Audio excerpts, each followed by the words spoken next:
What did she cut you with? A knife. I'm pregnant. She got me in my stomach. Okay. I'm afraid. She cut you in your stomach? I'm pregnant.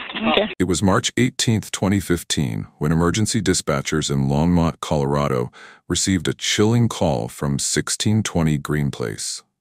The caller was 26-year-old Michelle Wilkins, crying in pain, struggling to speak. She kept repeating that she was pregnant and her attacker had cut her stomach. Can you grab a towel or anything you can get in your hands and put it on your wound and press? How far along are you? 7 months. 7 months? Okay. Are you alone in the house? I don't know. You stay with me. Don't go to sleep. You stay with me. You're downstairs in the basement? And are you alone? Yeah. Okay. I locked the door. Thank you. Michelle, don't you go to sleep, okay? You stay on the phone with me. The 911 dispatcher's heart sank as she listened to Michelle's shaky voice. She asked Michelle to stay awake and keep talking while help was on the way. Michelle struggled to explain what happened. Can you tell me, did she have any other weapons besides a knife? She broke a glass. She broke a glass? Did she stab you with the broken glass also? Yeah. Okay. She wanted to hurt her. Michelle, you need to think real hard and tell me who it is that did this. Tell me the person's name. Think real hard, okay? Don't go to sleep. Stay with me. Tell me who it is. I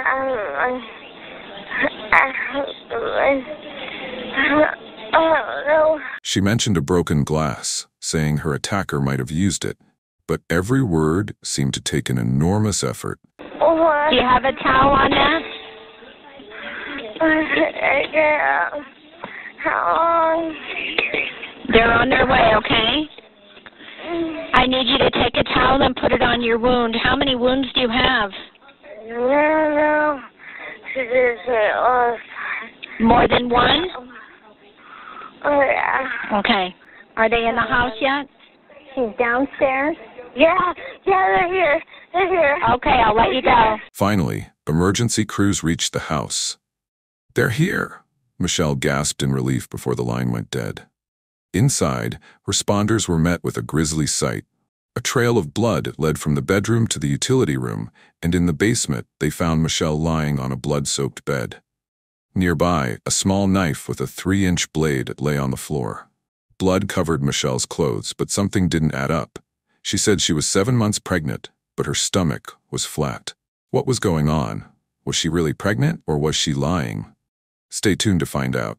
Don't forget to hit that subscribe button and turn on notifications to stay updated. What followed was a disturbing and twisted story. Viewer discretion is advised. At first, some officer thought Michelle Wilkins might be the attacker, not the victim. Maybe she had lost the fight somehow. But her wounds proved she wasn't faking anything. Her intestines were exposed, and she was bleeding heavily. Michelle was rushed to the hospital in critical condition. Even as Michelle fought for her life, officers were left with burning questions. If she wasn't pregnant, why had she said she was? As the investigation began, police discovered that the house wasn't Michelle's. It belonged to David Ridley and his wife, Dinah Lane, who lived there with their 2 daughters. This only deepened the mystery. What was Michelle doing in their basement, and where were the homeowners? Soon, officers learned that Dinah Lane had also been admitted to the hospital. But her situation was just as bizarre and far more horrifying. Dinah had arrived at the hospital drenched in blood, holding a baby in her arms. She was hysterical, screaming, "Please save him. I don't matter. Just save my baby." Hospital staff described it as one of the most disturbing scenes they had ever witnessed. Dinah said she had given birth prematurely and insisted on saving the baby. Investigators quickly learned that Dinah was also pregnant, and her husband David was devastated for losing their baby. When questioned, David explained what had happened earlier that day. Around 2:04 p.m., Dinah called him, asking him to stop by their daughter's school for some paperwork. He agreed, planning to return home afterward so they could go to her prenatal appointment. He got back around 2:15 p.m., but was met with a horrifying scene. Dinah was in the basement, covered in blood. There were no signs of forced entry, but she told him she had just miscarried. In a panic, David rushed her and the baby to the hospital, completely unaware that there was a strange woman lying injured in his basement. So how did Michelle end up in their home, and why didn't David know anything about her? The only person who could provide the answers was Dinah Lane. At first, Dinah Lane claimed she had no idea what had happened, saying, "There was no girl at my house." She insisted she had been alone all day preparing for her doctor's appointment, but when detectives pressed her, she started changing her story. Eventually, Dinah admitted that she had posted an ad on Craigslist offering free maternity clothes. Michelle had responded, and Dinah invited her over. Everything seemed normal. They chatted for about an hour, and when Michelle was about to leave, Dinah remembered she had some baby girl clothes that she didn't need. Since Dinah was expecting a boy, she offered them to Michelle and led her to the basement. Then, according to Dinah, Michelle suddenly attacked her. Dinah claimed that Michelle grabbed a knife and tried to stab her, but she fought back in self-defense. Kept trying to punch me, and she was like trying to bite me. Did she get a punch on you or bite you? She hit me a couple times on the side, but I mean, like, Glancing. but like, it wasn't like direct. It was just like A glancing blow. I think I choked her. Okay. And once you choked her, what happened? She was still trying to hit me, and she was biting at me, and I don't even know, it was a struggle. It was a big struggle, and I was yelling. I was trying to maybe get my neighbors to hear me, and I was trying to grab for her phone, but she, I think, had a lock on it. I'm not sure. During the struggle, Dinah said she managed to knock Michelle unconscious. Believing Michelle was dead, she panicked and tried to save the baby. I thought I killed her, and I didn't want the baby to die too. What happened? When she stopped moving, I started thinking I didn't want the baby to die too, so I got the knife that she had.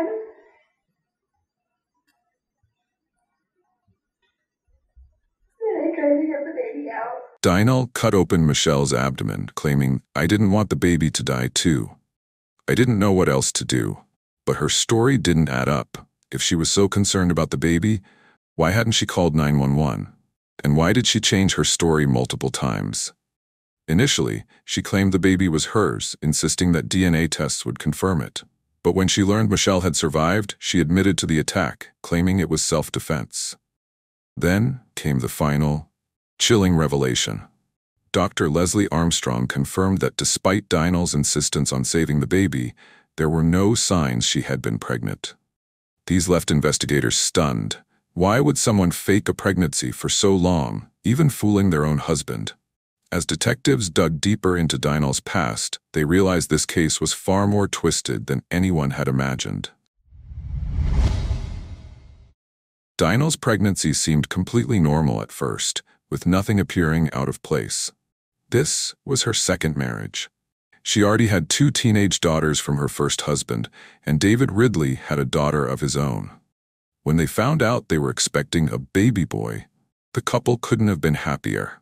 Their joy was shared by family and friends, who even threw them a baby shower where they revealed the baby's name, James. Dinah frequently posted pictures of her growing baby bump and ultrasound scans on social media, making everyone believe their little family was about to grow. But one of David's friends sensed something was wrong. She doubted Dinah's pregnancy has been sketchy. Is it considered child endangerment? And even suggested that Dinah might harm someone. When investigators learned the reasons behind these suspicions, they were forced to reconsider everything they thought they knew. It turned out Dinah's behavior during the supposed pregnancy had been strange for months. She first announced her pregnancy in April 2014, but David had never once attended a doctor's appointment with her. Every time they planned to go together, something would come up. Dinah suddenly wasn't feeling well, or they'd leave the hospital after waiting for hours without seeing a doctor. Despite this, David never pushed too hard for proof, trusting what Dinah told him. But there was something that simply didn't add up. Dinah had been claiming to be pregnant for nearly 12 months. Her due date kept shifting. First, it was supposed to be November 2014, then December, and finally March 2015. Still, there was no baby. Whenever family or friends asked about the pregnancy, Dinah would become defensive, often lashing out and refusing to answer questions. As time passed, suspicions grew. Everything pointed to one unsettling conclusion. Dinah had been lying about her pregnancy for over a year. To understand the full story, police began investigating Dinah's personal life and her marriage to David. What they found painted a very different picture of their supposedly happy relationship. Behind closed doors, things were falling apart. Since it was Dinah's second marriage, detectives also looked into her first. She had previously been married to a man named Jason Cruz. Their marriage lasted 12 years, during which they had 3 children, 2 daughters and a son named Michael Alexander Cruz, affectionately called Little Mac by the family. But tragedy struck in 2000 when Michael, just 19 months old, drowned in a neighbor's pond. His death was ruled a tragic accident, with no signs of foul play. Losing her youngest child devastated Dinah. Overwhelmed by grief, she and Jason decided that they didn't want any more children, and Dinah underwent a hysterectomy. But this wasn't the only trauma she endured during her first marriage. Jason had been abusive. He was once charged with third-degree domestic violence for slamming Dinah's head into a car. However, the charges were dropped when Dinah chose not to pursue the case further. After separating from Jason in 2007, Dinah tried to move on with her life. In 2010, she responded to a Craigslist ad from a man named Robert Walsh, who was looking for a roommate. Robert agreed to let her move in with her 2 daughters, as he also had a daughter of his own. Initially, everything seemed fine. Dinah came across as kind and soft-spoken. Between 2010 and 2012, she worked as a nursing aide, holding a valid license in the field. But it didn't take long for Robert to notice something was off. One day, Dinah told him she had been suspended from her job, but he later found out that she had actually been fired. Things took another turn when Dinah was arrested for failing to appear in court for a traffic violation. Robert had to bail her out, but soon after, their arrangement as roommates ended and they went their separate ways. Fast forward a few years and Dinah met David. They got married, and soon she claimed to be pregnant with his child. At first, David believed her, but as time went on and her pregnancy dragged beyond normal limits, doubts started creeping in. Friends and family began questioning her story, and David eventually had enough. He confronted Dinah, demanding proof of her pregnancy. If she couldn't provide it, he told her she and her daughters would have to move out. Reluctantly, Dinah agreed. They planned to go to the hospital together for a checkup, the very same day the horrific incident occurred. Things were finally beginning to make sense. Detectives now had a clearer picture. Dinah had fabricated her pregnancy to keep her marriage intact. But when she was cornered and faced the risk of being exposed, she took drastic, unimaginable action. By this time, Michelle Wilkins had regained consciousness and was ready to share shocking revelations that would answer all questions of the investigators. She explained that she and her boyfriend had discovered her pregnancy 7 months before the incident. They were expecting a baby girl and decided to name her Aurora.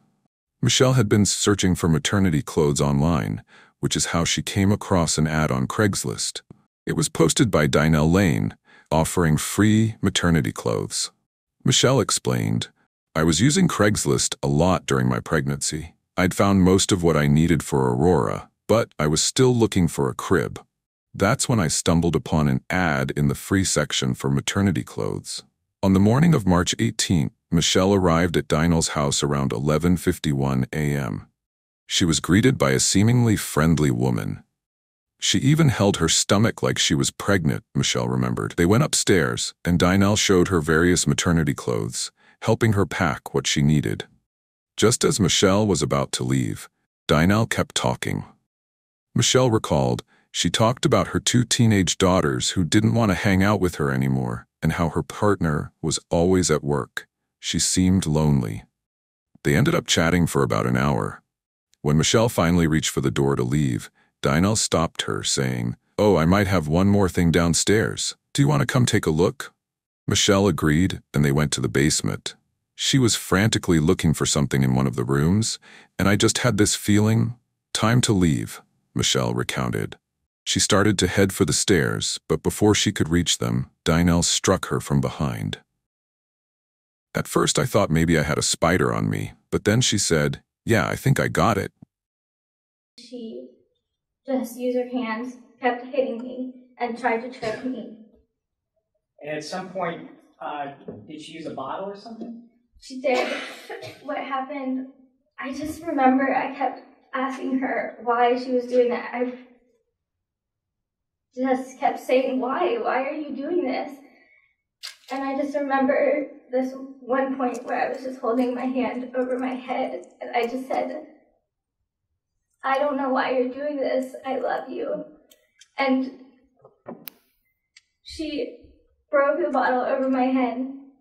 I think actually what happened was she grabbed this bottle first from in front of the window, which the way it was floating, I thought it was like oil and vinegar. It was, I don't know, and she picked it up and she smashed it over my head, and that's when I held up my hand. I said, "I don't know why you're doing this.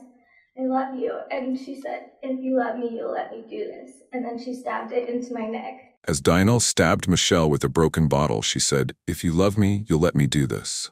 The words sent chills down Michelle's spine. She thought, I have so many angels and spirits on my side. How is this how I die? Then lost consciousness. Miraculously, Michelle woke up, barely alive. That I just felt the blood seeping through my pants, and I could feel my intestines outside of my body. Somehow Michelle managed to call 911. Although she fought for her life and survived, her baby girl Aurora, tragically, did not make it. Michelle said in tears, "I remember being in the hospital, and before they even took out all the tubes, I asked with my eyes, what happened to Aurora? That's when I learned she didn't make it. I went into a full-blown panic." 2 days after the attack, Michelle was able to hold and dress Aurora for the first and last time. She said, "I did everything a mom would want to do. I sang to her, read to her, and dressed her. But not being able to see her first smile or even know what her eyes looked like was the hardest part." During her recovery, the 911 dispatcher who had taken Michelle's call visited her in the hospital, a rare occurrence for someone in her position. She said, "I've never done that before. But that day, after my shift, I went to the ICU. I couldn't believe she was alive. I told her, it was you who saved yourself. If you hadn't remembered that address, if you hadn't stayed awake, you wouldn't have made it." Doctors later revealed that Michelle's injuries were precise and methodical, cuts that only someone with medical training could make. This discovery, combined with Michelle's testimony, painted a grim picture of what had truly happened. Dinah, who once held a nursing license, had carefully planned the attack. When her husband grew suspicious of her prolonged pregnancy and demanded proof, Dinah became desperate. She invited Michelle over, lured her into the basement, and carried out the horrific act, believing she could get away with it. After attacking Michelle and thinking she was dead, Dinah cleaned up the scene, changed clothes, and tried to act normal until David returned home. But Michelle survived, and her account brought everything to light. On the night of March 18, 2015, Dinah Lane was arrested. Dinah Lane's trial began on February 17, 2016. She pleaded not guilty to all charges, but the evidence and Michelle's powerful testimony proved otherwise. Despite the defense's argument that the attack wasn't premeditated, prosecutors demonstrated that Dinah knew exactly what she was doing. Throughout the trial, Dinah sat silently, showing little emotion, except when her initial false statements were played in court. On February 19, 2016, the jury found her guilty of first-degree attempted murder, unlawful termination of a pregnancy, and 4 counts of felony assault. Ms. Lane planned this attack and left Ms. Wilkins to bleed out and die. Ms. Lane is to be sentenced to a sentence the court finds, having considered the mitigating circumstances and the aggravating circumstances, that totals 100 years in the Department of Corrections, to be followed by the mandatory periods of parole. On April 29, 2016, Dynel was sentenced to 100 years in prison. She received 48 years for attempted murder, 32 years for unlawful termination of a pregnancy, and additional years for multiple assault charges, all to be served consecutively. Michelle survived the unthinkable, but her emotional recovery was far from over. Despite the unimaginable trauma she endured, her bravery and strength ensured that justice was served. Despite the horrifying loss of Michelle's unborn daughter, prosecutors did not file murder charges against Dynel. Legally, they lacked concrete evidence that the baby had lived outside the womb, with no signs of independent life. Therefore, Dynel was never charged for the death of Aurora, and the case was treated as a fetal demise rather than murder. During her impact statement, Michelle stood strong, holding a picture of Aurora. With raw emotion, she directly addressed Dynel, condemning her actions and the devastating ripple effect they caused. She said, "There were atrocities committed against me and my daughter that sent a ripple of pain to so many others, and they must be addressed. Those committed against Aurora's father, all of her grandparents, law enforcement, and first responders who cannot unsee the trauma you created. Even your partner and daughters must now live with guilt, shame, and trauma for the rest of their lives because of you. I did not learn until the trial just how many opportunities you had to do the right thing, yet you chose not to. You knowingly left me to die multiple times. The only tears you shed during the trial were those of self-pity, shed only when your lies unraveled. Even now, you refuse to come clean about what truly happened. You clung to your narcissistic fantasy, prioritizing your lie over my right to live and Aurora's right to live." This is a picture of her. In July 2020, Dynel tried to appeal her conviction, but the Colorado Court of Appeals rejected her arguments and upheld the original verdict. With Dynel behind bars, Michelle began a new chapter in her life, finding relief in knowing that Dynel could never harm anyone again. Michelle said, "There was a sense of relief, knowing she would be somewhere she couldn't hurt others." Remarkably, Michelle found the strength to forgive Dynel, choosing to focus on her own healing rather than harbor hate. "Now, I do not hate Dynel, but I am angry for all the pain she caused, for her deceit and selfishness, which I can barely fathom." Grateful to those who saved her life, Michelle took time to personally thank the 911 dispatcher and the first responders who had rushed to her aid, even bringing them cookies during a visit. They were overjoyed to see her alive, healthy, and smiling again. Michelle found solace and healing through pottery and has since become a therapist, helping others cope with mental health struggles. Though she continues to mourn the loss of her beloved Aurora, she remains hopeful that she may one day conceive again, longing for the chance to welcome another child into her life. In her words, "By God's grace, I remain hopeful." What do you think about this tragic case? How could a mother commit such a heinous act against another mother? What do you believe was going through Dynel's mind when she plotted this crime? Share your thoughts in the comments below. If you found today's story compelling, please consider exploring our channel for more fascinating true crime content. Don't forget to like, share, and subscribe to stay updated on our latest videos. Have a case you'd like us to cover? Drop your suggestions in the comments below. Stay safe, and we'll see you next time.